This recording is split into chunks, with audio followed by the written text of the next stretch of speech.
and through a democracy is accountable. I mean, in what fantasy land of statism has that really effectively worked? Have we seen governments held accountable by voting populations? I mean, do you really think that is better? Oh yeah, okay. Do you really think that is a better mechanism of accountability than the instant and total accountability that the market provides, where you withdraw your business as soon as you don't like what someone is doing? In the case of government, you don't have that power. I don't think there will be a market as you understand it without a government. Markets don't exist because of governments. They exist despite governments. No, they exist with the protection of private property rights. And without the protection of private property rights, the market won't exist as you understand it. Again, there won't just be a supermarket that you can go to and buy things at. That won't exist. So again, you're premising this on the idea that there's an appropriate disincentive in theft for government. If anything, what government does in its justice system is encourage petty theft.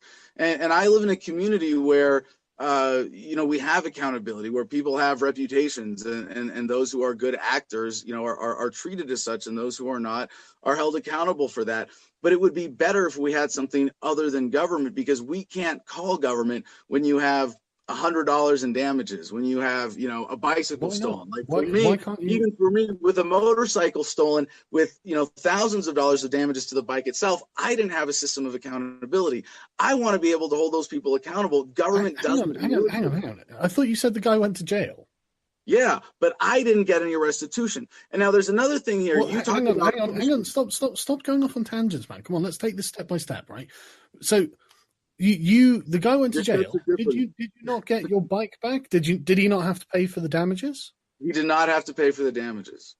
So I didn't see a dime of that. No. Well, so you didn't have an insurance company or something? No, not for the damages by theft. No. Right. Okay. I don't know how. Well, it was a few thousand. I think I had a $500 deductible or so.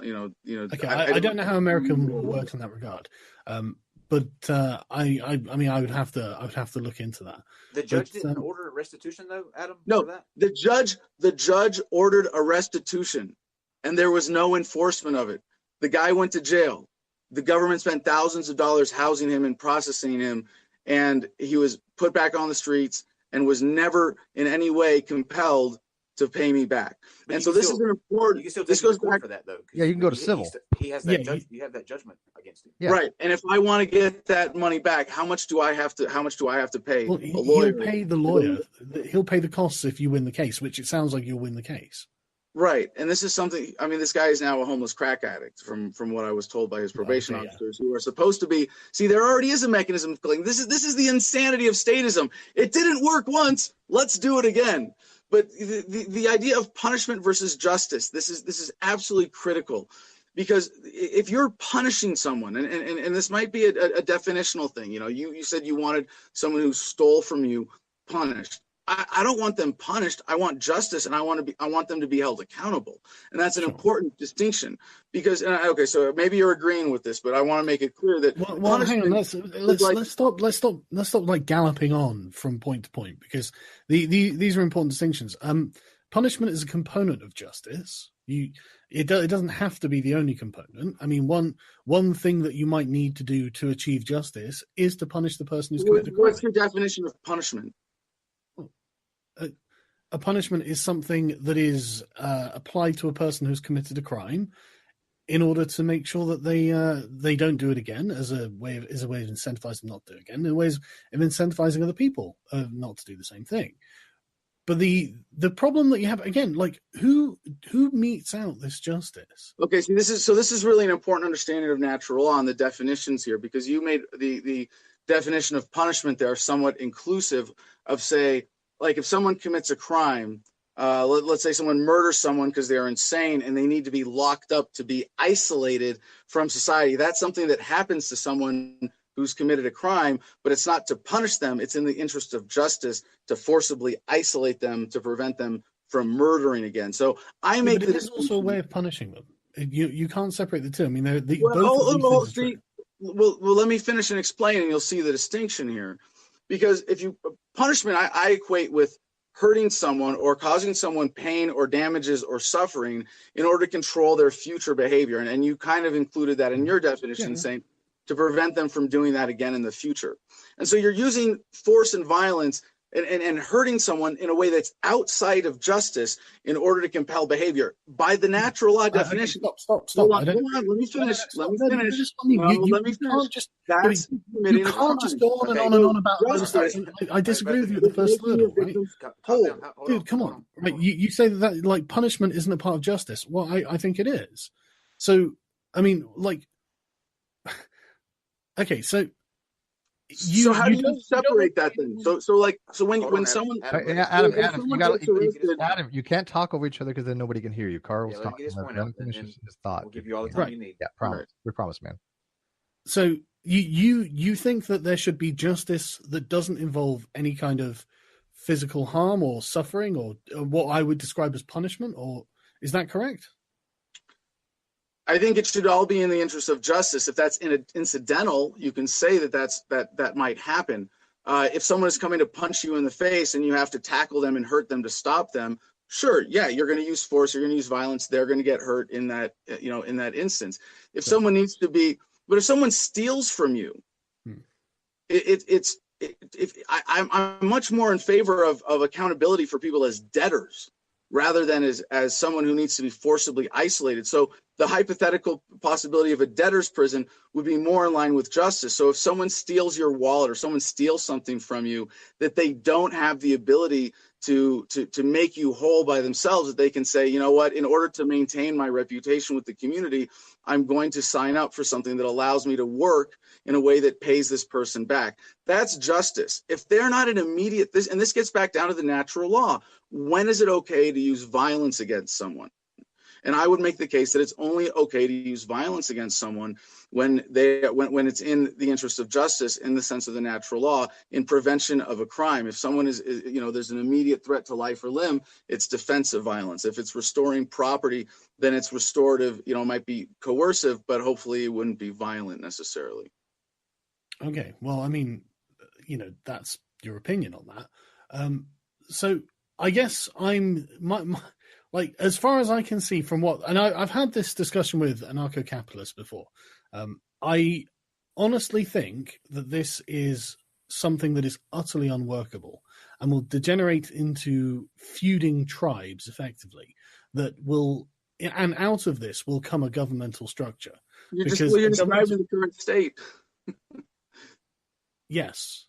The world is cut up into warring tribes. Yeah, I know, yeah. Because we didn't start with a governmental structure that was accountable to the people. We started with anarchy, and that turned out to be a bad idea because we couldn't hold any property. It was difficult to become prosperous. It was dangerous. It was brutal. And it was only through this long progression of the millennia, that we've come to this point where we've actually managed to get a hold on what an accountable government is. The purpose of government being to protect human rights, that we've started to essentially create a bourgeois world through the liberal state. And I think you're looking at the consequences of this process and saying, that's nice. Now, can we get rid of one component of it? And the answer is no, because all of this was necessary to arrive in the position we're in now. Well, see, you take a view of history here to say that we started with anarchy, and I would say that's really not in line with historical reality. You could say that we started with tribalism, and you could say that that's not government in an institutional sense. But again, if you look at the definition of government that we agreed on for this conversation, that it's a territorial monopoly on violence, in a tribe where whoever can pick up the biggest rock is in charge, that's a different kind of statism. In fact, I'd say that's an extreme form of statism. If anything, we've come away from that over history. I mean, for example, like that's domination. That's not a government. Yeah. That's well, it means our definition. A government can be domination too. It can be. It can be a feudal order, like you're saying. But that's again, like if I do not honestly think we are going to be able to go to a position where we have no government to effectively keep people in line and still have private property rights. I mean, like in the 60s in Vancouver, the police stood down for one day and it took 4 hours for the first bank to be robbed. I mean, I think what you're saying is fantastical, I have to say. Well, you would agree that government has gotten less violent over time, and that humanity has gotten less violent over time, right? No, not at all. I mean, it depends where you are. There are loads of different kinds of governments. Well, you're treating. Hang on. You're treating all government as if it's just the same. There are massive differences in governments. Of course, but no. I'm just going back to the original point that you agreed to when I referenced Professor Pinker's work, that humanity has gotten less violent over time. Would you agree? Yeah, because of the liberal democratic state. Okay, and have governments gotten more or less violent over time? Well, which ones? Overall, the Nazi government was pretty violent, but I wouldn't consider them to be a liberal democratic state. Well, so see, this is incorporated in Steven Pinker's work because he's looking at a time period of history where we had, by any definition, large modern institutional governments, and even over that period, they have gotten less violent over time. So governments. No. Hang on. You're misinterpreting what he said there. You're misinterpreting what he said there, right? So you are taking the violence done between people in society and ascribing that to the government. That's not. I mean, No. I'm separating those two things. My point is that Professor Pinker's work includes government violence. It includes war. Right. Oh, right. Okay. So I'm saying it includes that. It's covering both interpersonal violence and government-based interpersonal violence. So are you saying that he said that Tsarist Russia killed more people than Soviet Russia?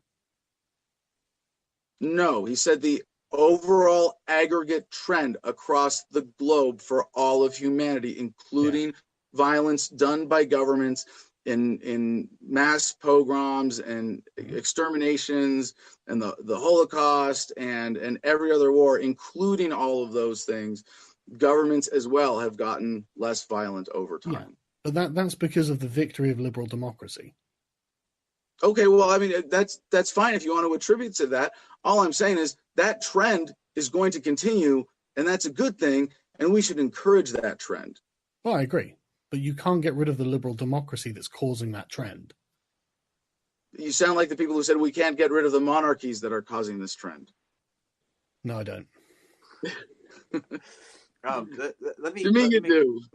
No, I really don't. You can't do it because it's always been this way. A different point. No, it hasn't always been this way. It used to be really awful, and it took a lot of work to get to this point, and you're mistaking the cause for the effect. And you're saying now we figured it out, and now we never have to change it again. This is it. No, not at all. It's constantly changing, constantly. But you're saying this concept of modern liberal democracy, that humanity has settled on this, we're not going to progress to any other form. No, I'm sure we'll find something better as it goes. And in fact, Adam. Well, just quickly, I actually really do agree with your idea of sort of like localism, your sort of the decentralization of power from central government. I totally agree with that. But the concept of central government is still going to have to exist.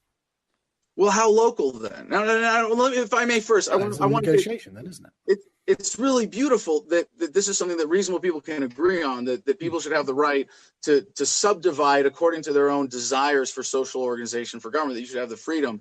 But then how local? So like if a state has the right to secede. Well, okay, I don't need an example. I know what you mean when you say the question, right? So I think it's really important for us to delineate between the state and society, because as far as I can see, you're conflating the two and they're not the same. For example, you are actually as free as you probably need to be. You probably can go and do whatever you want tomorrow, right? I mean, for example, if you want to join a golf club or something like that. No, I can tell you what I'm trying to do here in Arizona, but I can't tell you publicly. Otherwise, I won't be able to do it. Okay. There are a lot of things I can't do here. I dread to think what those things are. But no, with my own property, I've been threatened by the county. So okay, like I said, I dread to think what those things are. But for most people, you can't build a house. I can't build a house. Really? I can't build. I'm not free enough to build a house on my own property. Right, but I mean, you probably do have to apply for some kind of permission there, don't you? It's a lot more than that. Right. But that's all I'm going to say for now.